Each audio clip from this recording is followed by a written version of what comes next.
Code Geass is a classic anime that I haven't talked about nearly enough. I rewatched season 1 and I'll be breaking down the narrative highs and lows of the story in a series of videos. In this video, I'll start with the marketing. The first thing that stands out about Code Geass is how amazing the pitch or logline is. It's Death Note plus Gundam. This is a common logline formula. Other notable anime that follow this formula are Fist of the North Star, which is Bruce Lee plus Mad Max, and Dragon Ball, which is Jackie Chan plus Journey to the West.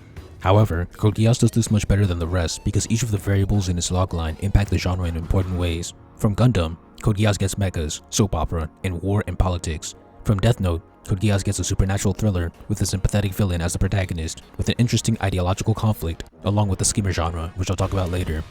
It takes the genres of Gundam and the genres of Death Note, which are very different, which allows it to explore a wider range of ideas.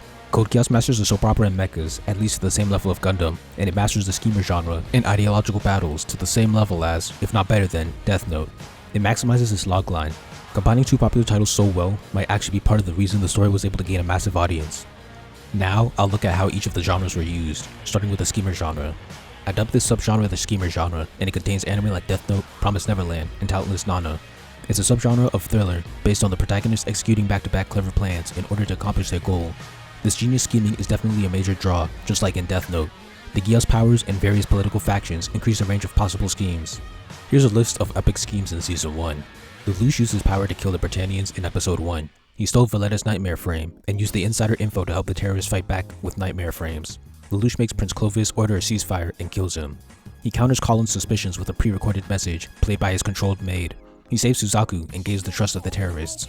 After being lured by Cornelia, he steals a nightmare with his Geass. Then he helps the new terrorists, but they are amateurs, so C2 saves him by dressing up as Zero. He saves Britannians from the JLF when the Brits couldn't. During Cornelia vs JLF, Zero used Guren to create a landslide, killing JLF and Brit soldiers. When meeting the Kyoto house, he puts C2 in the Zero costume and hides in a stolen enemy KF for a surprise attack. Lelouch kills the JLF with their Sakuradite and frames it as a suicide. He uses this as a quest for vengeance against Cornelia. He uses a pre-recorded message to trick Mao. He erases his memories with Geass to trick Mao again. He traps Lancelot in a Geffion disturber field that turns off his mech twice. He controls engineers to collapse the floor at midnight against Cornelia. He controlled Dalton to attack Cornelia. He wears liquid Sakuradite to prevent Suzaku from shooting him. As you can see, Season 1 is filled with schemes that reach Death Note level. Then, the Gundam side. The tech advancements are cool and take advantage of the Gundam influence. First, the Lancelot introduces bullet reflectors and super speed. This is the first 7th generation. It also gains special swords and a special gun. Kyoto gives the Black Knight's Guren a 7th generation nightmare. It comes with a special gauntlet. Rakshata gives the Four Swords new nightmares. The upgrade from Burai to Gekka. Britannia gets a ship with a float system and shields. Zero steals Gawain, which has float and hadron cannons. Lancelot gets a float system, and Rakshata completes the hadron cannons on Gawain. The Gundam influence also manifests in the soap opera. By this, I mean the melodramatic relationships between characters. Examples would be Lelouch and Suzaku's relationship, Suzaku and Kallen, Lelouch and Shirley, Suzaku and Euphimia, and Ogi and Valletta. All of these relationships have dramatic twists and turns, like finding out someone's secret identity. I enjoy it for the most part, but sometimes it results in the plot bending backwards and being stupid in order to progress the soap opera, but I'll cover that in another video. The soap opera moments don't always land, but the mecha sections remain solid.